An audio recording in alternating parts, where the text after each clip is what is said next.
Hello my champions. হ্যাঁ, চ্যাম্পিয়ন্সরা ঠিকই শুনেছো। তো 100 ইংলিশে আমরা কি করে পাবো? প্রথমেই ভাবছো ম্যাম পসিবল না, it's all about lakh. Lakh না সাথে থাকলে পসিবল হবে না। It's not all about lakh, it's all about strategy. তুমি যদি এই যেটুকু সময় এখনো রয়েছে মুঠোর মধ্যে, তাহলে সেইটুকু সময়কে যদি এখনো ঠিকঠাক স্ট্র্যাটেজি মেনটেন করে করতে পারো, হ্যাঁ তুমি 100তে 100 পেতে পারবে। তুমি নিজেকে এটা ভেবে বুস্ট আপ করো, জিওগ্রাফি যেখানে আমাদের অনেক কি করতে হয়, তথ্যর কথা তো আমি বাদই দিলাম, যেখানে আমাদের একটা নানান রকম ম্যাপ আঁকতে হয়, ছবি আঁকতে হয়, তা সেখানে যদি 100-এ আউট অফ 100 পেতে পারে সবাই, তাহলে কেন তুমি ইংলিশে 100-এ 100 পেতে পারবে না? এই কোশ্চেনটা ফার্স্টে নিজেকে করো এবং তারপরে দেখবে যে তোমার মনের মধ্যে একটা কনফিডেন্স, একটা অ্যান্সার চলে আসবে। তো চলো আমরা শুরু করব যে কিভাবে 100-এ 100 আমরা পেতে পারি। সো ফার্স্টে আন্ডারস্ট্যান্ড দ্য এক্সাম প্যাটার্ন। আমি খুব বেশি সময় নেব না এই এক্সাম প্যাটার্ন বোঝানোর জন্য, কারণ আমি জানি আমার চ্যাম্পিয়ন্সরা অলরেডি এটাকে মাস্টার করে ফেলেছে। তো সিনে থাকছে 20 মার্কস, আনসিনে থাকছে আমাদের 20 মার্কস অ্যান্ড গ্রামার ভোকাবুলারিতে 20 মার্কস। তো রাইটিংয়ে এসে আমরা দেখতে পাচ্ছি 30 মার্কস থাকছে। তো আমি আজকে শুরু করব এই রাইটিং দিয়ে, কারণ এই রাইটিংয়েই কিন্তু আমাদের ম্যাক্সিমাম মার্কসটাকে কিন্তু ক্যারি করছে। এবং আমি জানি যতজন এখানে ভিডিও দেখছো তাদের সবার একটাই চিন্তা, সেটা হচ্ছে ফার্স্টে ইংলিশের কথা বললে writing ma'am, writing ma'am, writing. তো রাইটিং নিয়েই আজকে আমরা আমাদের এই ভিডিওতে কথা বলবো। ফার্স্টে রাইটিং কেন তুমি এত ভয় কেন পাচ্ছ, ভয়ের চিন্তা তোমার কারণ কি? তার কারণ হচ্ছে তুমি রাইটিং এর ফরম্যাট ঠিক করে জানো না। হ্যাঁ পারি ও লিখে দেবো, এটা এরকম হয় এরকম হয় এরকম হয়, ঠিক আছে ও করে ফেলবো, কিন্তু হয় না। রাইটিং এর ফরম্যাট তোমার প্রপারলি জানা নেই, বা যদি তুমি জেনেও থাকো সেটাকে তুমি প্র্যাকটিস ঠিকঠাক করছো না, তাই তুমি ভুল করছো। অর্থাৎ রাইটিংয়ে তুমি এই যে ভয়টা, সেটা কোথা থেকে আসছে? Fear comes from less practice, not less ability. তোমার এবিলিটি নেই, তুমি পারছো না বা পারবে না সেটা না, তুমি লেস প্র্যাকটিস করছো। এই যে কম প্র্যাকটিস করছো, এর কারণেই তোমার রাইটিং এর প্রতি এই ভয়টা থেকে যাচ্ছে।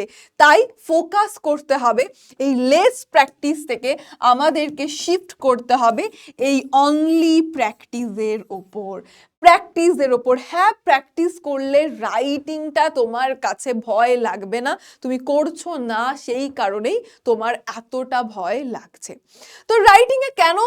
ফার্স্ট তো প্র্যাকটিস লেস রয়েছে, সেকেন্ড তুমি ফরম্যাট ভুলে যাচ্ছ, এবং কোথাও গিয়ে তোমার মনের মধ্যে একটা এই আইডিয়া রয়েছে যে আমাকে না একটা কঠিন ওয়ার্ড ইউজ করতে হবে, আমাকে এমন কিছু লিখতে হবে যেটা দেখে একদম টিচার এরকম করে তাকিয়ে থাকবে, আরে কি লিখেছে, আমাকে ডিকশনারি খুঁজতে হবে, এই স্টুডেন্ট কি মানে লিখেছে। না, এই রকম যদি তোমার মনের মধ্যে চিন্তা ভাবনা থেকে থাকে, সেটাকে জাস্ট বের করে দাও যে আমি একটা খুব পাওয়ারফুল, খুব ভীষণ একদম এমন কিছু ওয়ার্ডস লিখবো যে ওয়ার্ডসগুলো দেখার পরে আমি বিশাল নাম্বার পাবো। না, ওই বিশাল কিছু লিখতে গিয়ে মানে এক্সট্রা অতিরিক্ত কিছু, সেইটার চক্করে কি হচ্ছে যে তোমার আসল যে কন্টেন্ট, আসল যে লেখাটা, সেখানে ভুল হচ্ছে, অজস্র ভুল হচ্ছে। তাই বোম্বাস্টিং ওয়ার্ড ইউজ আমাকে করতেই হবে সেটা না, সিম্পল ভাবে লিখে সুন্দরভাবে ফরম্যাট মেনটেন করে লিখলে তুমি ভালো মার্কস পাবে রাইটিংয়ে। ইয়েস 10 আউট অফ 10ও তোমাকে টিচার দিতে বাধ্য হবে। সো ইউর প্রেজেন্টেশনটাও ম্যাটার করছে। তো ফার্স্ট থিং প্র্যাকটিস করতে হবে, সেকেন্ড থিং প্র্যাকটিসের আগেও যেটা ফরম্যাট জানতে হবে, আমাকে প্র্যাকটিস করতে হবে। আর আমরা ভেবে নিই যে প্রচুর লিখলে প্রচুর নাম্বার পাবো। ইংলিশের ক্ষেত্রে তোমাদের দেখো ওয়ার্ড কাউন্ট দেওয়াই থাকে, তার মানে কি ম্যাম গুনে গুনে লিখতে হবে না, ওটা একটা বেসিক একটা আইডিয়ার জন্য। আমি 3 পাতা লিখে ফেললাম রাইটিং, লেটার রাইটিং আমি 3 পাতা লিখলাম, পাবে না। যে 1 পাতার মধ্যে কমপ্লিট করেছে সে অবভিয়াসলি বেশি মার্কস পাবে। তাই এই যে আমি ওভার রাইট করবো, বিশাল কিছু লিখবো, প্রচুর পাতা পাতা পাতা লিখবো, এই চিন্তাগুলোকে জাস্ট দূরে সরিয়ে রাখো। তাহলে রাইটিং এর ক্ষেত্রে এই পয়েন্টস গুলো তোমাদেরকে বললাম। এইবার রাইটিং এ যে কোনো রাইটিং তুমি বলো না কেন, সেই রাইটিং এর ক্ষেত্রে মার্কস পেতে গেলে প্রথমেই তো বললাম ফরম্যাট। এই ফরম্যাট তুমি বিশ্বাস করবে না, এই ফরম্যাটের ওপরই কিন্তু 50% মার্কসটা কিন্তু এখানেই থাকছে। তোমার মনে হতে পারে ম্যাম এই নোটিশে আর কি স্ট্রাকচার আছে, শুধু এইটুকু এই ফরম্যাটটা মেইনটেইন করলে ম্যাম এত মার্কস পেয়ে যাব? হ্যাঁ, পেয়ে যাবে। তাই ফরম্যাটে দেখো 50% কিন্তু তোমার থাকছে। আর কন্টেন্ট তুমি তার মধ্যে কি লিখছো, একটা লেটার রাইটিং লিখছো, তুমি লেটার রাইটিং এর সমস্ত রিসিভার্স অ্যাড্রেস, সেন্ডার্স অ্যাড্রেস, তারপর তোমার ডেট, সাবজেক্ট, ফর্মাল লেটারের কথা বলছি, এই সমস্ত কিছু ঠিকঠাক লিখেছো কিনা, এগুলোর কমপ্লিমেন্টারি ক্লোজিং, এইগুলোর ওপরই তোমার বেশি মার্কস নির্ভর করছে। তুমি মাঝখানে কি লিখেছো সেটা লেস ইম্পর্টেন্ট। তাই কন্টেন্টটা তোমরা ফোকাস করতে যাও আর ফরম্যাটটাকে ভুলে যাও, দ্যাটস ওয়াই কিন্তু মার্কসটা কাট হয়ে যায়। তাই ফরম্যাটের ওপর ফোকাস করো। অ্যান্ড ল্যাঙ্গুয়েজ অ্যান্ড প্রেজেন্টেশন, যেটা প্রত্যেকজন ইন্ডিভিজুয়াল যারা এখানে আমরা আছি তাদের সবার আলাদা আলাদা, তুমি একভাবে লিখবে, আমি একভাবে লিখবো, সেই ল্যাঙ্গুয়েজ, সেই ভাষা ব্যবহার, প্রেজেন্টেশনের ওপর থাকে আমাদের 20 মার্কস। তাহলে ম্যাম এত কিছু তো বললেন, তাহলে লিখবোটা কিভাবে, সেই প্রশ্নের উত্তরে এইবার চলে আসি। তো তোমাকে কি রুলস ফলো করতে হবে? ফার্স্ট, একটা খাতা নাও। অলরেডি আমি জানি যে আমার চ্যাম্পিয়ন যারা রয়েছে তারা এটা করেছে, হয়তো অনেকে আছে যারা অনেকটা করেছে দিয়ে মাঝপথে থামিয়ে দিয়েছে আর করেনি। তো তাদেরকে বলবো, যারা মাঝপথে থামিয়ে দিয়েছিলে, জাস্ট টেক আউট 1 ডে, একটা দিন বের করো।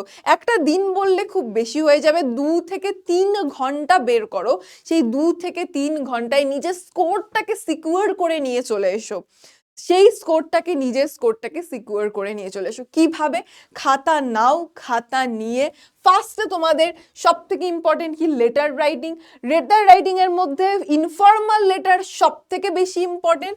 তাহলে তুমি এখানে খাতায় নিলে, খাতা নেওয়ার পর বাঁ দিকে, আমি যদি এটাকে দুটো পেজ ভেবে নিই, এ পাতা ও পাতা, তো আমি এখানে কি করলাম, আমি এখানে ইনফর্মাল লেটারের স্ট্রাকচারটা লিখলাম, শুধু স্ট্রাকচারটা লিখলাম। ওপরে কি হবে, নিচে কি হবে, শুধু স্ট্রাকচার লিখলাম। ডান দিকে আমি কি লিখলাম, একটা লেটার লিখে নিলাম, একটা ইনফর্মাল লেটার আমি লিখে নিলাম। অনেক সাজেশনে তোমাদেরকে দিয়েছি, সেই সাজেশনগুলোর মধ্যে যেটা তুমি পড়েছো, মনে করো আমিই বলে দিচ্ছি যে একজন তোমার বন্ধু মাধ্যমিক এক্সামের জন্য খুব প্যানিক করছে, খুব ভয় পাচ্ছে, তাকে একটা চিঠি লেখো। বা মাধ্যমিকের পরে তোমার কি প্ল্যান, কি করবে না করবে সেই নিয়ে বন্ধুকে একটা চিঠি লেখো, ব্যাস এটা রেডি করে নাও, হয়ে গেল আমার লেটারের। তো লেটার যখন করছো, ফর্মাল লেটারেরও একটা করে নাও। সেম ভাবে আরেকটা পাতায় তুমি কি করলে, আরেকটা পাতাতে তুমি ফর্মাল লেটারের স্ট্রাকচার করে নিলে, আর একটা পাতায় ডান দিকে, মানে এটা কিন্তু বাদিক ডান দিক চলছে, এখানে স্ট্রাকচার হলো, এখানে একটা রাইটিং বা একটা লেটার লিখে ফেললে। এডিটোরিয়ালের ক্ষেত্রে স্টার্টিংটা আমাদের ডিফারেন্ট হয়, সেই এডিটোরিয়ালের ক্ষেত্রে স্টার্টিং পয়েন্টটা যে আমরা আলাদাভাবে ওটা ফোকাস করে লিখে নিলে। এরপর তারপরে আমরা কোনটা করব, নোটিস। সেম ভাবে বাদিকের পেজে তুমি শুধু নোটিসের স্ট্রাকচার লিখলে, আর ডান দিকে তুমি কি করলে, একটা নোটিস লিখে নিলে। সেম ভাবে তুমি রিপোর্ট যখন লিখছো, তুমি বাদিকের একটা পেজে রিপোর্টের স্ট্রাকচার করে নিলে, আর তারপর তুমি কি করলে, ডান দিকের পাতায় একটা রিপোর্ট লিখলে। রিপোর্টের আবার আমরা কি, অ্যাক্সিডেন্টাল রিপোর্ট, স্কুল রিপোর্ট, সেই দু রকমেরই কিন্তু দুটো কিন্তু ভাগ করে তুমি লিখে ফেলবে। একটা হচ্ছে স্কুল রিপোর্ট, আর একটা হচ্ছে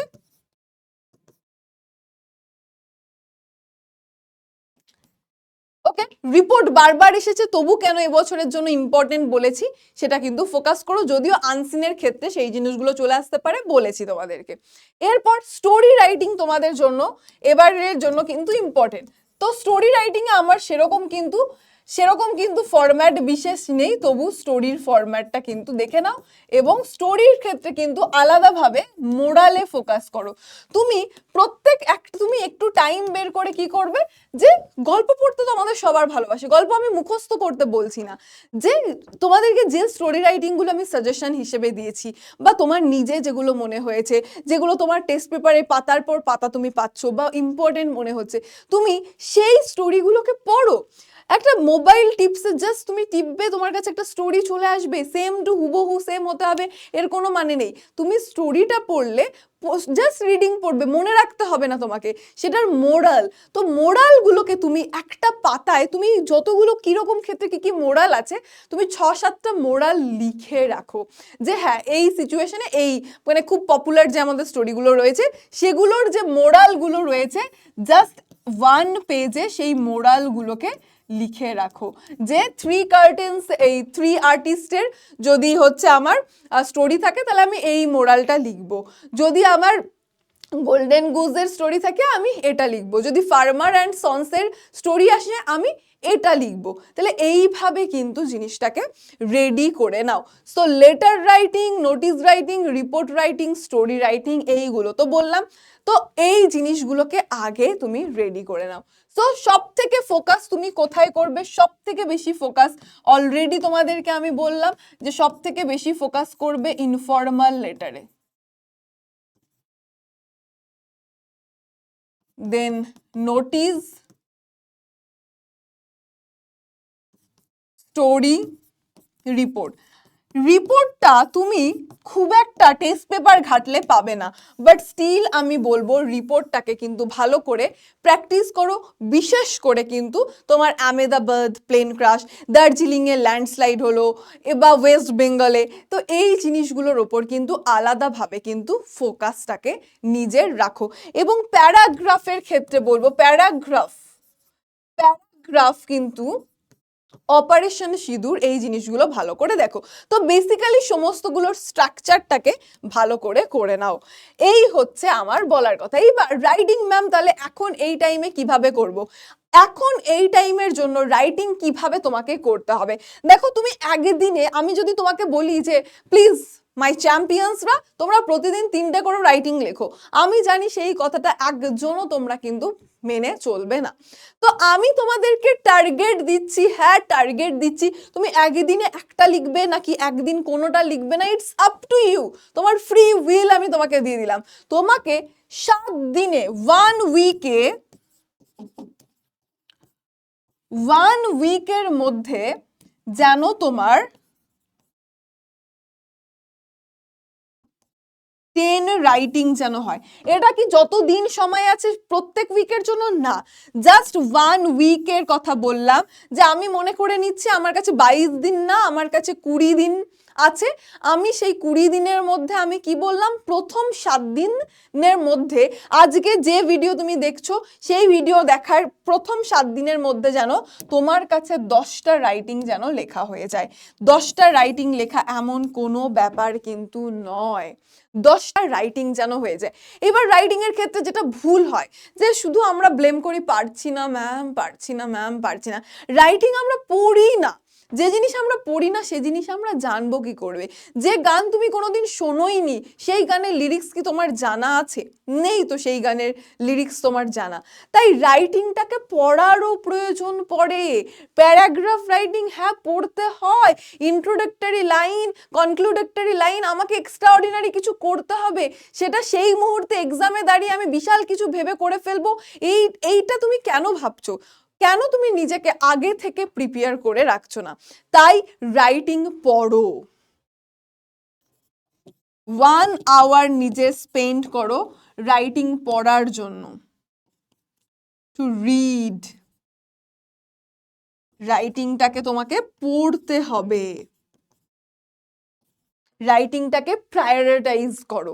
তো এই হচ্ছে তোমাদেরকে টার্গেট দিলাম, এবং কে কে এই টার্গেটটা অ্যাকসেপ্ট করছো তারা কিন্তু এই যে ভিডিওর নিচে কমেন্টস যেন আমি দেখতে পাই যে ইয়েস অ্যাকসেপ্টেড, এই চ্যালেঞ্জটা, এই টার্গেটটা যেটা তোমাদেরকে দিলাম যে হ্যাঁ তুমি অ্যাকসেপ্ট করেছো, সেটা আমি দেখব কতজন কমেন্ট করে, এবং সেখানেই তুমি তোমার কম্পিটিটার পেয়ে যাবো। যে মনে করো ভাবছো ম্যাম করবো না, সে যখন এই কমেন্ট সেকশনে দেখবে যে হ্যাঁ তুমি হয়তো করছো না কিন্তু আরো 5 জন সেই চ্যালেঞ্জটা অ্যাকসেপ্ট করে করছে, তাহলে সেখানেই কিন্তু তুমি দেখতে পারবে তোমার মাইন্ডসেটটাও চেঞ্জ হবে এবং তোমার মধ্যেও ইচ্ছেটা আসবে। তো ফার্স্ট তোমার যদি কিছু রেডি না হয়ে থাকে, আজকে জাস্ট 3 ঘন্টা টাইম নাও। 3 ঘন্টা টাইম নিয়ে জাস্ট একটু বোরিং লাগতে পারে, স্ট্রাকচারগুলোকে অ্যাটলিস্ট স্ট্রাকচারগুলো আলাদা আলাদা পাতায় লিখে ফেলো। ডান। এবং সাজেশনে আমি যেগুলো দিয়েছি, যেগুলো মুখস্থ করার প্রয়োজন সেগুলো মুখস্থ করো। এমন না যে হুবহু মুখস্থ করে সেম লিখতে হবে, একটা আইডিয়া তোমার গ্রো করবে এবং তারপর তুমি নিজে সেখানে লিখতে পারবে। উইদাউট আইডিয়া তুমি কি করে করবে, তাই এটাকে ফলো করো।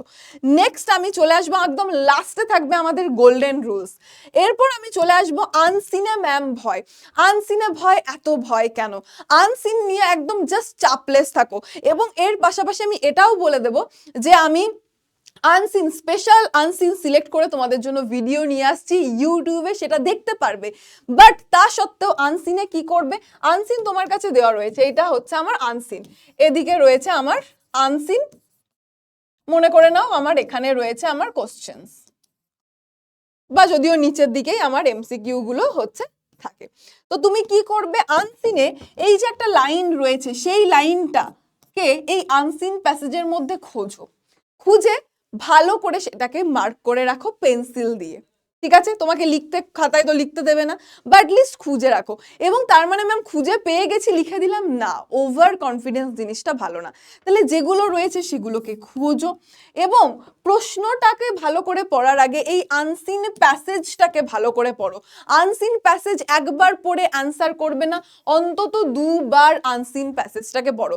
এবং এই আনসিন প্যাসেজ পড়তে পড়তে যেটা আমি বলবো, যত কঠিন ওয়ার্ড পাবে, যত বোম্বাস্টিং ওয়ার্ড তুমি পাবে বা অন্য রকম ওয়ার্ডগুলো, সেটাকে আন্ডারলাইন করে রাখো চুপি চুপি। আন্ডারলাইন চুপি চুপি মানে পেন দিয়ে না, হালকা পেন্সিল দিয়ে। কেন?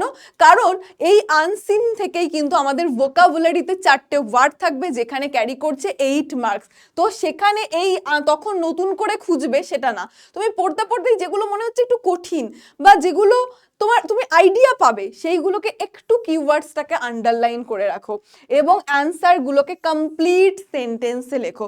অর্থাৎ প্রশ্ন আর উত্তর, মানে আনসিন প্যাসেজ আর প্রশ্ন, এই দুটো জাস্ট এরকম ভাবে মানে বা পাশাপাশি মেলাও যে এটা এটা এটা এটা কিভাবে ম্যাচ করছে, এই জিনিসটার ওপর ফোকাস করো। এবং মেক শিওর উত্তর লেখার আগে ভালো করে নিজে শিওর হও, এমন যেন না হয় লাস্ট পর্যন্ত আনসিন যখন তুমি করছো মনে হচ্ছে হায় রে ভাই ভুল হয়ে গেছে 2 মার্কসের উত্তর লেখা, সেটা যেন না হয়। নেক্সট আমি চলে আসবো গ্রামার। গ্রামার গ্রামার গ্রামার নিয়ে স্টুডেন্টসরা যেটা ভাবে, ও গ্রামারে খুব একদম বোরিং জিনিস, প্রচুর নাম্বার কাটা যায়, খুব কনফিউজিং, এই রুলস সেই রুলস। না, গ্রামার কনফিউজিং না যদি তুমি সঠিক রুলস মেনটেন করে চলো। গ্রামারে বরঞ্চ আমরা সিন, আনসিন, রাইটিং সমস্ত কিছুর থেকে বেশি মার্কস পেতে পারি। গ্রামার হচ্ছে আমাদের স্কোরিং পয়েন্টস, কারণ এখানে ফিক্স রুলসের বাইরে কিচ্ছু যায় না।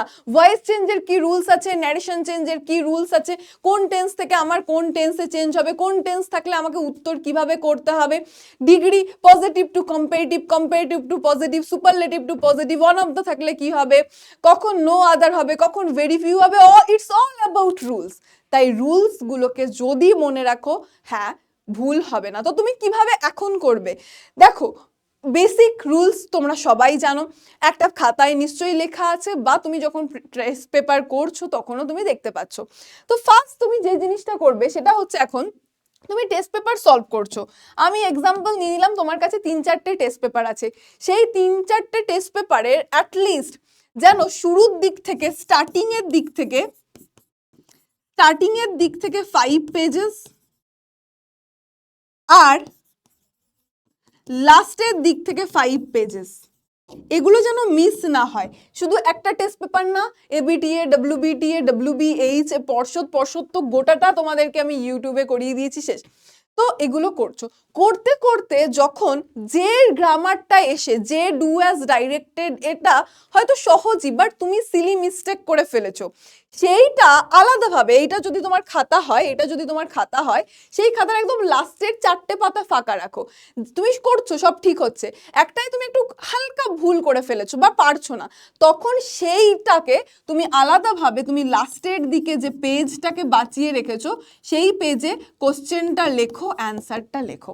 তাহলে এই এতগুলো পেজ, আমি একটা টেস্ট পেপারে যদি 10টা পেজ, অ্যাটলিস্ট আমার কাছে 10টা এমন থাকবে যেটা আমি পারিনি বা যেটা একটু অন্যরকম ছিল। তাহলে সেই 10টা যেন তোমার কাছে লেখা থাকে, যাতে এক্সামের আগে তুমি যখন দেখছো তখন ওই রুলসগুলো দেখে যেতে পারো, এবং ওইটা দেখলে ওর সঙ্গে সিমিলার যে ধরনের আসতে পারে তুমি এমনিই পারবে, যাতে তোমার আউট অফ মাইন্ড জিনিসটা চলে না যায়, তার জন্য লিখে রাখা। তোমার মনে হবে না ম্যাম আমার মনে থাকবে, মনে থাকে না, আবারও সেম ভুল হয়ে যায়। তাই করতে করতে যখন তোমার কঠিন জিনিসটা চলে আসছে, আলাদাভাবে, শুধু সেটা মিক্সড হোক, সেটা আলাদাভাবে ভয়েস চেঞ্জ, ন্যারেশন চেঞ্জ আলাদা করতে হবে না, জাস্ট যেগুলো করতে গিয়ে তুমি হোঁচট খেয়েছো সেইগুলোকে আলাদাভাবে লিখে ফেলো। সো এখানে সব থেকে স্কোরিং হচ্ছে তোমার voice change, narration change, article, preposition তো তোমরা এমনিই পারো, ঠিক আছে। আর ফ্রেজাল ভার্ব জাস্ট বুদ্ধি করে কিন্তু করে দেওয়া যায়, মুখস্থ করার প্রয়োজনও পড়ে না, জাস্ট দেখলেই হয়ে যায়। তো এই জিনিসগুলোর ওপর কিন্তু এক্সট্রা ফোকাস করো। সো নাও এখন আমি চলে আসবো হচ্ছে আমার সিন। এত কিছু ম্যাম বললেন, সিন নিয়ে কিছু বললেন না। সিনে আমাদের 8টা টেক্সট রয়েছে, যার মধ্যে আমি দুটোকে অমিট করে দিচ্ছি। ফার্স্ট হচ্ছে আওয়ার রান অ্যাওয়ে কাইট। এই আওয়ার রান অ্যাওয়ে কাইট আর হচ্ছে স্নেল, এই দুটো আসার সম্ভাবনা সবচেয়ে বেশি। The passing away of Bapu and ফেবেলও রয়েছে। তাহলে আমি ফার্স্টেই আওয়ার রান অ্যাওয়ে কাইট যখন পড়ছি, এর থেকে আমি 2 মার্কসের উপর ফোকাস করব। এখন 1 মার্কস আমি জানি করতে করতে করতে করতে তোমরা সব পারছো, 2 মার্কসের উপর ফোকাস করব। বেসিক কোশ্চেন গুলোকে তুলে নাও। বেসিক কোশ্চেন কোনগুলো? স্নেল কিসে ভয় পায়, তাহলে স্নেল কিসে ভয় পায় না, স্নেল কিসের সঙ্গে স্টিক্স ক্লোজ টু, যে স্নেল কখন অ্যানয়েড ফিল করে, সে তার ঘরে উইথ ডিসপ্লেজার কেন লুকিয়ে পড়ে, তার লাইফটাকে হারমিটের সঙ্গে কেন কম্পেয়ার করা হয়েছে, যে কেন সে সেলফ স্যাটিসফাইড, তার সেলফ কালেক্টিং পাওয়ার কি। এই বেসিক কোশ্চেনগুলোকে পড়ে নাও। কেন তাকে আলাদা করা যায় না তার ঘরের থেকে, বেসিক কোশ্চেন ব্যাস রেডি রেখে দাও। তারপর তুমি কি করবে? Our run away guide. Our run away গাইডে কি ইম্পর্টেন্ট, যে তারা কিভাবে ইউনাইট হলো, কার কাছ থেকে ঘুড়ি ওড়ানো শিখেছিল, তাদের সামারে কেমন থাকে, তারা কখন মেইনল্যান্ডে শিফট করে, মেইনল্যান্ডের পিপলরা তাদের পিটি করে, আন্ট এস্থারকে, আন্ট এস্থারের চিলড্রেনদের নাম কি, কিভাবে ঘুড়িটা পেয়ে গেছিল, আন্ট এস্থারের মুখ কেন পেল হয়ে গেছিল, তারপর হচ্ছে বাবা কি বলেছিল তার ভাইদের সম্পর্কে। এই সমস্ত কিছুগুলোকে আগে পিক করে নাও। সেম ভাবে the passing away of Bapu and fable, এবং প্রত্যেকটা খাতা যেন রেডি হয়ে থাকে, যে টেক্সটের নাম, চ্যাপ্টার নেম এবং তার অথর একটা খাতায়, একটা পাতায় লিখে দেওয়ালে আটকে দাও, যাতে প্রতিদিন একবার করে চোখ পড়ে সেটার ওপর। এবং সিনের থেকে জাস্ট এখন ভালো করে 2 মার্কসগুলোর উপর ফোকাস করো, এবং টেস্ট পেপার কিন্তু প্র্যাকটিস করতে থাকো। এখানেও সেম, টেস্ট পেপারের শুরুর দিক থেকে 5টা পেজ, লাস্টের দিকে 5টা পেজ যেন তোমার একদম ডান থাকে। উইকলি তোমার অ্যাটলিস্ট এগুলো পড়তে কতক্ষণ লাগে, তুমি অ্যাটলিস্ট 30 মিনিটস রিডিংয়ে দাও। 30 মিনিটস তুমি রিডিংয়ে দাও। এমন না আমি যেগুলো বলেছি সেগুলো প্রতিদিন করতে হবে, সেটা না। একদিন তুমি 2 ঘন্টা ফোকাস করলে রাইটিং, গ্রামারের উপর বেশি ফোকাস করে নিলে, অ্যাটলিস্ট সপ্তাহে একদিন যেন এমন থাকে যেদিন তুমি সিন পড়ছো, রিডিং পড়ছো গোটা সিনটা। অনেকেই পড়ো না, সেটা কিন্তু ভুল হয়ে যায়। উইকে অ্যাটলিস্ট একদিন কিন্তু তুমি সিন পড়ার উপর কিন্তু দাও। তো লাস্টে বলবো গোল্ডেন রুলস, যেটা বলবো রাইটিং প্র্যাকটিস করো অ্যাটলিস্ট তুমি 1 আওয়ার রাইটিং এর ওপর দাও। রাইটিং কিরকম, একদিন তুমি প্র্যাকটিস করছো 1 আওয়ার ধরে 3টে রাইটিং লিখলে, আরেকদিন তুমি মুখস্থ করলে, তাহলে এইভাবে অল্টারনেটিভ ওয়েতে করবে, একদিন মুখস্থ করলে একদিন লিখলে, এইভাবে ফোকাস করো। গ্রামার অ্যাটলিস্ট 45 মিনিটস দাও, 45 মিনিটস অনেক এনাফ। আদার্স 15 মিনিটস, এইটা তুমি নিজের মতন ডিভাইড করতে পারো। হয়তো তুমি গ্রামার করলে 30 মিনিট, ভাবলে যে আজকে একটু স্নেল কবিতাটা ভালো করে 2 মার্কসের গুলো পড়ে নি, এইভাবে কিন্তু তুমি করতে পারো। Solve 2 unseen passage in a week, 2টো আনসিন প্যাসেজ যেন এক উইকে সলভ তোমার হয়ে থাকে। Find out the most common question, যেটা সিন থেকে বললাম, ফোকাস অন 2 মার্কস, এবং ওভার রাইট করবো এই জিনিসের ওপর কিন্তু ফোকাস করো না। আর কি, রাইটিং এ এর মতন অবস্থা যেন না হয়, রাইটিং এর স্ট্রাকচারের ওপর তো ফোকাস করতে বললামই। তো এই হচ্ছে আমার যাবতীয় যা যা কিছু বলার ছিল তোমাদেরকে বললাম। তো কারা কারা আজকের থেকে, কার কত টার্গেট, কার কার মনে হচ্ছে হ্যাঁ ম্যাম পারবো, এইটা আমি দেখতে চাই। If you can think it then only you can achieve it. যদি তুমি ভাবতেই না পারো তাহলে তুমি কিভাবে অ্যাচিভ করবে? তাই জাস্ট আগে ভাবো যে yes I can do it, fair ends when preparation starts। তাই এই কোট বা এই মোটোটা নিয়ে কিন্তু চলো। তাই সবাই আমাকে জানাও যে কার কার মনে হচ্ছে যে yes I can do it, হ্যাঁ আমি পাবো, চ্যালেঞ্জ অ্যাকসেপ্টেড, এই কমেন্টসটা কিন্তু আমি দেখতে চাই।